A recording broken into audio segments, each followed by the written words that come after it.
लेकिन ये जो लड़ाई है, ये जो सामाजिक लड़ाई है, समाज को जोड़ने वाली लड़ाई है, एक दूसरे का साथ देने वाली लड़ाई है, ये चीज आपको आगे फल देगी। जिस प्रकार हम आज एक बीज धरती के अंदर गाड़ेंगे तो वो आज फल नहीं देगा, उस पौधे का हमें संरक्षण करना पड़ेगा, कहीं कोई जानवर आके उस पौधे को गिरा ना दे, तेज हवा आकर उस पौधे को गिरा ना दे, उसके चारों तरफ हमें ईंटें भी लगानी पड़ेंगी, जाली भी लगानी पड़ेंगी। जैसे जैसे आप देखेंगे धीरे धीरे वो पौधा पेड़ का रूप लेगा, और जब वो विशाल पेड़ बनेगा आंधी और तूफानों से वो खुद ही टकरा लेगा, और जब वो आंधी और तूफान से टकराने लायक बन जाएगा तो किसी रोज उस पेड़ पे फल भी लगेगा, और उस फल का स्वाद चखेंगी हमारी आने वाली पीढ़ियां। हम और आप तो ऐसे चिल्ला के ऐसे लड़के मर जाएंगे। ये आने वाली पीढ़ियों की लड़ाई है, इसको आप समझें। अगर इस भाव को आप नहीं समझे तो ये समाज संगठित नहीं हो पाएगा, आपका विनाश होना निश्चित है। इस समाज को किसी गांधारी का श्राप नहीं लगा था, वो एक नीति थी इस समाज को कमजोर बनाने की, कि सबसे बड़े समाज को कैसे कमजोर बनाया जाए, सबसे ताकतवर समाज को कैसे कमजोर बनाया जाए। तो आप विचार करके देखिएगा, जिनकी नारायणी सेना हुआ करती थी वो आज अचानक इतना कमजोर कैसे हो गए। उन्हें बताया गया कि ये भाई भाई को मारेगा, ये एक दूसरे को आगे बढ़ता देख टांग खींचेगा। ऐसी ऐसी बातें आपके दिमाग में डाल दी गई कि गांधारी का श्राप है आपको तो लगा हुआ, आप कभी भी संगठित हो ही नहीं सकते। ये बात जब हमारे दिमाग में डाल दी गई तो हम चाहकर भी कुछ नहीं कर पा रहे। हमें क्या लगता है कि हम अगर कितना भी कर ले बाद में तो अलग होंगे ही, क्योंकि हमें तो गांधारी का श्राप लगा हुआ है।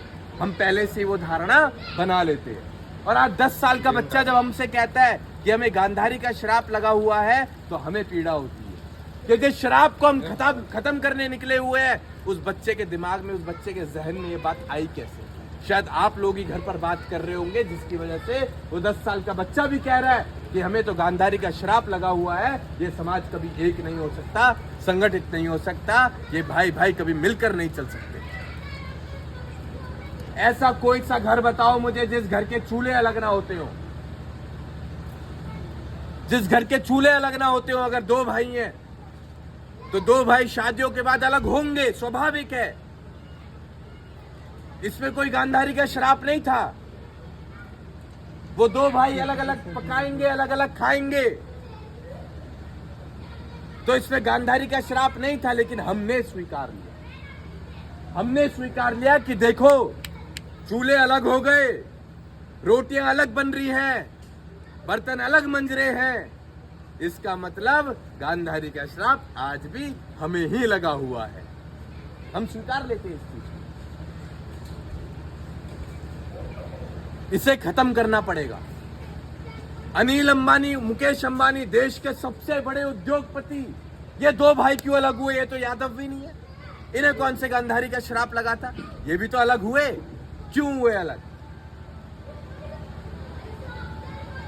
तो आपको समझना पड़ेगा, ये श्राप नहीं था, ये एक नीति थी इस समाज को कमजोर बनाने की। और अगर उसी कमजोर नीति के साथ आपको अपने आप को और कमजोर बनाना है तो माफ करिएगा, अगली बार हम भी नहीं आएंगे, क्योंकि कमजोरों के बीच रहने का हमें शौक नहीं है। हम शेर पैदा करने आए हैं, इस समाज के बीच शेर तैयार करने आए हैं। गीदड़ तो वैसे ही बहुत लोगों ने दे रखे हैं। और मैं अपनी माताओं से कहना चाहूंगा, हर माँ चाहती है कि भगत सिंह पैदा हो, भगत सिंह पैदा हो, लेकिन मेरी कोख से पैदा ना हो, पड़ोसी की कोख से पैदा हो।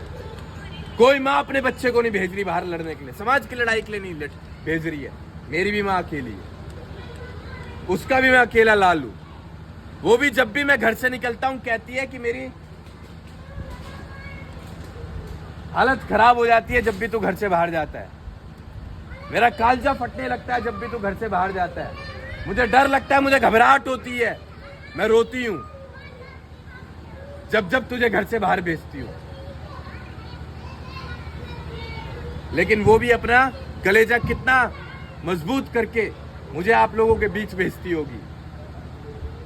मजाक लगता है आप लोगों को?